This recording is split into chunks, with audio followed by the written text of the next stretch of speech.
Hello friends, NBK GS class में आपका स्वागत है। आज मैं आपके साथ करंट अफेयर्स यानी समसामयिकी से संबंधित जो माह दिसंबर 2021 से संबंधित जो 25 महत्वपूर्ण प्रश्न हैं वो मैं आपके साथ डिस्कशन करूंगा। यह जो 25 महत्वपूर्ण करंट अफेयर से संबंधित जो प्रश्न है वो आपके आने वाले जो एग्जाम है, यूपीएससी हो गए, बीपीएससी हो गया, सीडीपीओ, ये इसके लिए काफी इंपॉर्टेंट है। तो पहला प्रश्न पे हम लोग आते हैं कि भारत सरकार ने पर्यटन व्यवसाय को बढ़ावा देने के लिए भारत गौरव योजना संचालित की है। यह क्या है? तो जो भारत गौरव जो योजना है वो है कि पर्यटक को आकर्षित करने के लिए नई रेल लाइनों का संचालन करने से संबंधित है। ये रेल लाइन होंगे वो निजी क्षेत्र द्वारा संचालित किए जाएंगे तो विभिन्न जो थीम आधारित होंगे। थीम आधारित में ये हो जाता है कि आपके यहाँ होटल खाने पीने का जो बंदोबस्त होगा वो जो ऑपरेटर है वो इसकी व्यवस्था करेंगे। तो इसका जो एक आंसर होगा बी। प्रधानमंत्री के द्वारा पूर्वांचल एक्सप्रेस का उद्घाटन किया गया है। यह उत्तर प्रदेश के किन दो शहरों को जोड़ता है? तो यहाँ पे हम लोग देखते हैं जो लखनऊ और गाजीपुर को ये जोड़ता है। ये 6 लेन का है राजमार्ग। इसमें लगभग सुल्तानपुर जिले में 3.2 किलोमीटर जो ऐसी हवाई पट्टी की व्यवस्था की गई है कि इमरजेंसी जो टाइम आएगा उसमें इसका उपयोग हवाई अड्डे के रूप में किया जा सकता है। मतलब जो प्लेन होंगे, फाइटर प्लेन, उनको उनको लैंड करने तथा टेकअप करने में इसका यूज किया जा सकता है। तो इसका आंसर होगा सी। अब एक निम्न में से किसके द्वारा एसडीजी सस्टेनेबल डेवलपमेंट गोल्स शहरी सूचकांक यानी डैशबोर्ड 2020-21 जारी किया गया? तो जो एसडीजी शहरी सूचकांक है वो नीति आयोग के द्वारा जारी किया जाता है। नीति आयोग में मेनली इसमें जो है 97 इंडिकेटर है, इसका उपयोग किया जाता है। तो आप लोग याद रखिए कि जो शहरी एसडीजी शहरी सूचकांक है वो नीति आयोग के द्वारा जारी किया जाता है। अब है कि 16वीं annual status report of education report ASER 2021 जारी किया गया है। ये रिपोर्ट किससे संबंधित है? तो ये है कि बच्चों के जो एजुकेशन है इससे संबंधित होता है। इसमें है कि जो प्रथम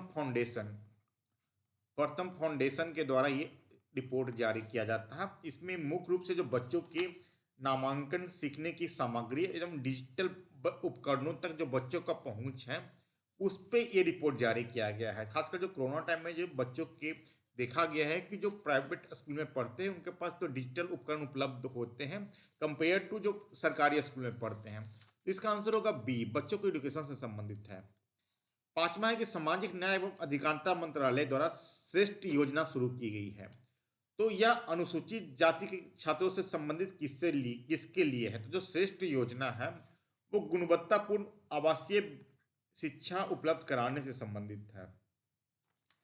इसमें क्या होता है कि मेधावी छात्रों को ये टारगेट कर इसको प्रदान किया जाता है। इसमें है कि जो अनुसूचित जाति के जो 9 से 12वीं कक्षा के जो छात्र हैं उनको विद्यालय छोड़ने पे नियंत्रण रखा जा सके, उनको क्लास में होल्ड करके रखने में इससे मदद होगा श्रेष्ठ योजना से। इसका आंसर होगा बी। अब है कि निम्न में से कौन सा एकमात्र राज्य है जहां समान नागरिक संहिता मतलब सिविल कोड लागू है? तो यहाँ पे है, हम लोग देखते हैं गोवा एकमात्र इंडिया में राज्य है जहाँ पे समान नागरिक संहिता लागू है। हम लोग यहाँ पे इसलिए इम्पोर्टेंट है कि जो इलाहाबाद उच्च न्यायालय के द्वारा अंतर्धार्मिक विवाह से संबंधित जो याचिका होता है उस पर केंद्र सरकार के द्वारा अनुच्छेद जो 44 है इसमें समान नागरिक संहिता लागू करने का आह्वान किया गया है। तो यहाँ पे इसके इंपॉर्टेंट इसलिए है, यहाँ पे गोवा एकमात्र राज्य है इंडिया में जहाँ पे समान नागरिक संहिता लागू है। निम्न में से किस राज्य को, यहाँ पे होगा निम्न में से किस राज्य को विशेष राज्य का दर्जा प्राप्त है? विशेष राज्य का दर्जा प्राप्त नहीं है। तो यहाँ पे हम लोग देखते हैं कि जो पहली बार जो विशेष श्रेणी या का दर्जा प्राप्त करने की बात आई वो 1969 में आई है। 1969 में उस समय जो है कि जम्मू कश्मीर हो गया, असम हो गया तथा नागालैंड, इनको 3 स्टेट को विशेष श्रेणी का दर्जा दिया गया। उसके बाद जो 8 और स्टेट है उनको दिया गया, जिसमें कि हो गया, उसमें है अरुणाचल प्रदेश हो गया, हिमाचल प्रदेश हो गया, मणिपुर, मिजोरम, मेघालय, सिक्किम, त्रिपुरा और उत्तरांचल। इसमें जितने भी नॉर्थ ईस्ट के स्टेट हो गए, इसके अलावा जो पहाड़ी स्टेट है उनको दिया गया। तो यहाँ पे हम लोग देखते हैं कि जो गोवा है इनको प्रदान नहीं किया गया है, तो आंसर होगा डी। अब आर्थिक सुधार का हवाला देते हुए केंद्रीय मंत्रिमंडल ने सांसद स्थानीय विकास योजना यानी MP lands member of parliament local area development scheme शुरू किया गया है। वर्तमान में प्रतिवर्ष कितनी राशि सांसद को दी जाती है? तो जो एमपी लैंड है, एमपी लैंड्स है, वो 1993 में तत्कालीन प्रधानमंत्री नरसिम्हा राव के द्वारा स्टार्ट किया गया था। अभी कोरोना के पहले 5 करोड़ दिया जा रहा था, लेकिन इसको कोरोना टाइम में 2 साल के लिए इसको रोक दिया गया है।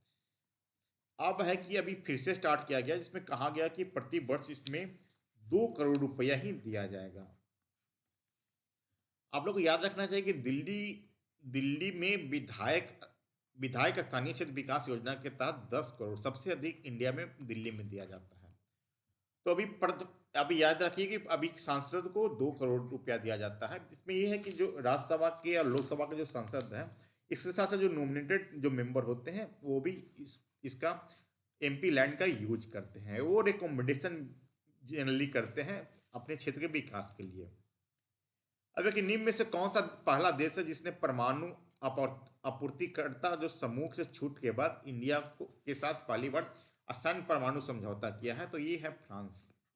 आंसर ए होगा। जलवायु परिवर्तन प्रदर्शन सूचकांक 2022, इसमें कहा गया है कि इस सूचकांक में भारत का कौन सा स्थान प्राप्त है? तो यहाँ पे जो 2022 में जो स्थान प्राप्त है वो 10वां है। यहाँ पे प्रथम 3 स्टार 1, 2, 3 जो है वो किसी देश को प्राप्त नहीं है, ताकि सूचकांक की सभी श्रेणियों में किसी ने अच्छा प्रदर्शन नहीं किया। जो चौथा पोजीशन है वो डेनमार्क का है। यहाँ पे देखेंगे जो इंडिया का 10वां पोजीशन है। इसका आंसर ए होगा। एशिया के पहले डॉल्फिन रिसर्च सेंटर का विकास किस स्थान पे किया जा रहा है? तो यहाँ पे पटना, अपना जो बिहार की राजधानी पटना, यहाँ पे पहला डॉल्फिन रिसर्च सेंटर की स्थापना की जा रही है। आप लोग याद रखिए कि जो भागलपुर के जो विक्रमशिला है, भागलपुर के जो विक्रमशिला है वहाँ पे क्या है कि गंगा डॉल्फिन अभ्यारण्य बनाया जा रहा है। अभी आप लोग याद रखिए, हो सकता क्वेश्चन इससे पूछा जाए। प्रोजेक्ट डॉल्फिन है, प्रोजेक्ट डॉल्फिन ये 2020 में चालू किया गया है। इसको भी याद रखिए, हो सकता क्वेश्चन इससे आए। अब देखिए निम्न में से किस देश के द्वारा एंटी सैटेलाइट मिसाइल, जिसको हम लोग करते हैं direct ascent anti satellite DASAT का सफल परीक्षण किया गया, वो किस देश के द्वारा किया गया? तो ये है रूस। रूस ने ही अब अंतरिक्ष में मौजूद अपने सैटेलाइट को मार गिराया है। कहा जा रहा है कि जो 2020 में अमेरिका के द्वारा जो स्पेस फोर्स का गठन किया गया है, उसी के प्रतिक्रिया के रूप में रूस ने ये डायरेक्ट एसेट एंटी सैटेलाइट का सफल परीक्षण किया। इसका आंसर होगा बी। इस नए आर्थिक क्षेत्र एक्सक्लूसिव इकोनॉमिक जोन के अंतर्गत कितने नॉटिकल मील तक प्राकृतिक जो नेचुरल रिसोर्सेज का खोज, दोहन, संरक्षण करने का आपको अधिकार है? तो ये है 200 नॉटिकल माइल्स। 200 नॉटिकल माइल्स मतलब हो गया 370 किलोमीटर। यहाँ तक आपको खोज, दोहन, संरक्षण करने का अधिकार है। आप लोग याद रखें कि EEZ को यूनक्लॉज 1982 मतलब संयुक्त राष्ट्र समुद्री सुरक्षा कानून संधि के द्वारा ही EEZ को मान्यता दिया गया है। 12 नॉटिकल माइल तक क्या है कि इसको पूर्ण संप्रभुता प्राप्त होता है। किसी भी देश को 12 नॉटिकल मील तक पूर्ण संप्रभुता प्राप्त होता है। तो आप लोग तो इंपॉर्टेंट पॉइंट है वो आप लोग याद रखिए। अब है कि पर्यावरण, वन और जलवायु मंत्रालय द्वारा गंगा एक्सप्रेसवे परियोजना को पर्यावरणीय मंजूरी दी गई है। या किस निम्न में से किस 2 शहरों को जोड़ता है? तो यूपी से संबंधित है। ये जोड़ता है मेरठ से प्रयागराज को। जो 574 किलोमीटर का ये प्रोजेक्ट है।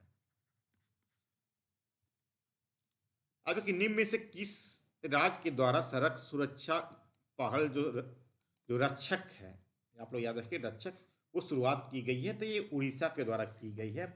इसमें कहा गया है कि कीमती जिंदगियों को बचाने के लिए लगभग 30,000 जो वॉलेंटियर है, सॉरी 30,000 वॉलेंटियर इसको स्वयं सेवक करते हैं, उनको लगाया गया है, जो कि सड़क दुर्घटना के समय जो प्रथम रिस्पॉन्स के रूप में वो उनको ट्रेनिंग दिया गया है। जो दुर्घटना के समय जो प्रथम घंटा होता है उसको हम लोग गोल्डन आवर कहते हैं। गोल्डन आवर, इस समय अगर जान बच गया तो उसमें लोगों को जान बचने की काफ़ी संभावना होती है। तो इसी टाइम वो जब तक वो पेशेंट को अस्पताल नहीं पहुंचा देते हैं पीड़ित को, तब तक वो प्रथम जो उपचार होता है वो करते हैं। तो ये उड़ीसा से संबंधित है। अब एक ग्लासगो जलवायु परिवर्तन सम्मेलन में भारत ने किस वर्ष तक शुद्ध शून्य उत्सर्जन करने का लक्ष्य रखा गया। तो इसका मतलब हो कि आपको जितना उत्सर्जन करते हैं, कार्बन डाइऑक्साइड जितना छोड़ते हैं, उसको नेचुरल तरीके से सपोज कि पेड़ पौधे लगा के उसको ऑब्जर्व किया जाए। अगर 100% हम लोग ऑब्जर्व करने की जो टारगेट इंडिया ने रखा है वो 2070 तक इंडिया के द्वारा कहा गया कि जितना हम कार्बन डाइऑक्साइड का उत्सर्जन करेंगे उतना पेड़ पौधे या अन्य साधनों के द्वारा हम उसको ऑब्जर्व भी कर लेंगे। हाल ही में किस देश के द्वारा G20 सम्मेलन की अध्यक्षता की गई है। तो G20 में लगभग 20 देश होते हैं, 20 देश होते हैं, जो कि विश्व के जो प्रमुख अर्थव्यवस्था वाले देश हैं वो शामिल हैं। तो ये जो 2021 में जो सम्मेलन हुआ था वो इटली के रोम में हुआ था। निम्न में से किस फॉर्मूले के तहत विशेष श्रेणी प्राप्त राज्यों को केंद्र के द्वारा राज्यों की विभिन्न योजनाओं में सहायता प्रदान की जाती है। तो यहाँ पे जो गाडगिल फार्मूला है, गाडगिल फार्मूले के द्वारा ही केंद्र के द्वारा विभिन्न योजनाओं के लिए सहायता प्रदान करने जाती है, जिसको कि विशेष श्रेणी और विशेष दर्जा, विशेष श्रेणी और एक होता है विशेष दर्जा।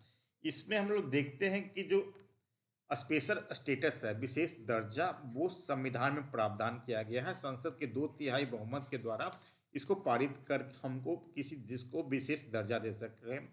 लेकिन विशेष श्रेणी है, इसको संविधान में प्रावधान नहीं किया गया है। जो राष्ट्रीय विकास परिषद, जिसको हम लोग NDC कहते हैं, नेशनल डेवलपमेंट काउंसिल, इनके द्वारा ही इनको रिकमेंडेशन के आधार पर किसी को विशेष श्रेणी का दर्जा दिया जाता है। तो ये जो विशेष श्रेणी का दर्जा जो हम लोग देते हैं, इसके ही गाडगिल फार्मूले के तहत थी, जो केंद्र सरकार की योजनाओं के लिए राज्य सरकार को सहायता प्रदान की जाती है।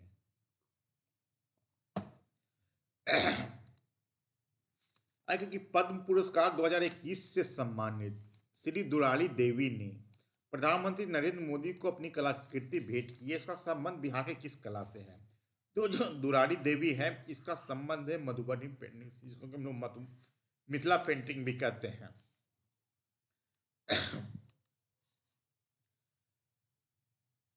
अब है कि निजी क्षेत्र के किस बैंक ने खाता धारक को साइबर धोखाधड़ी के प्रति जागरूकता के लिए और उनकी सुरक्षा के लिए मुंह बंद रखो अभियान चलाया गया है। तो यहाँ पे जो निजी क्षेत्र का जो HDFC बैंक है, इनके द्वारा ही मुंह बंद रखो अभियान चलाया गया है।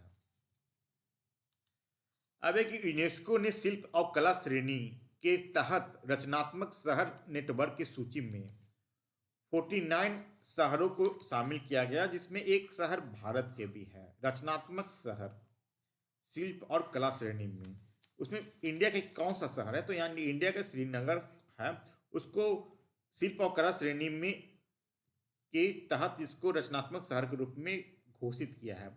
इसके पहले हम लोग देखते हैं कि 2015 में शिल्प और कला में ही जो है जयपुर को शामिल किया गया था। संगीत के श्रेणी में वाराणसी को।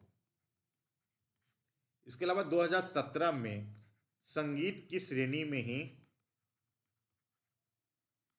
चेन्नई को शामिल किया गया है। तो एक जयपुर हो गया, बनारस हो गया, चेन्नई हो गया, अभी श्रीनगर को शामिल किया गया। तो टोटल 4 शहरों को शामिल किया गया है। कोरोना महामारी के 2 वर्षों के प्रकोप के बाद किस राज्य में कलाई पट्टू कला की वापसी हुई है? तो कला पट्टू जो कला है, मार्शल आर्ट है, वो केरल राज्य से संबंधित है। अब देखिए, निम्न में से किस स्थान पर आदि शंकराचार्य के 12 फुट ऊंची प्रतिमा का अनावरण किया गया है? तो ये केदारनाथ है। केदारनाथ में ही 12 फुट ऊंची प्रतिमा आदि शंकराचार्य की लगाई गई है। कहा जाता है, ऐसा माना जाता है कि शंकराचार्य ने इस स्थान पे 32 वर्ष की आयु में ही समाधि प्राप्त कर ली थी। अब देखिए, भारत का किस देश के साथ 5 जो S-400 मिसाइल ट्रैक जो मिसाइल रक्षा प्रणाली है, डिफेंस सिस्टम है, उसको आपूर्ति तो समझौता किया है? तो रूस के साथ। इसका आंसर सी होगा। अब है कि भारत की फाल्गुनी नागर द्वारा स्थापित जो नायका है, कंपनी है, वो पहली यूनिकॉर्न कंपनी बन गई है। तो यूनिकॉर्न कंपनी का कहते किसको है? तो यहाँ पे हम लोग देखते हैं जो नायका है वो ब्यूटी स्टार्टअप है। Beauty startup,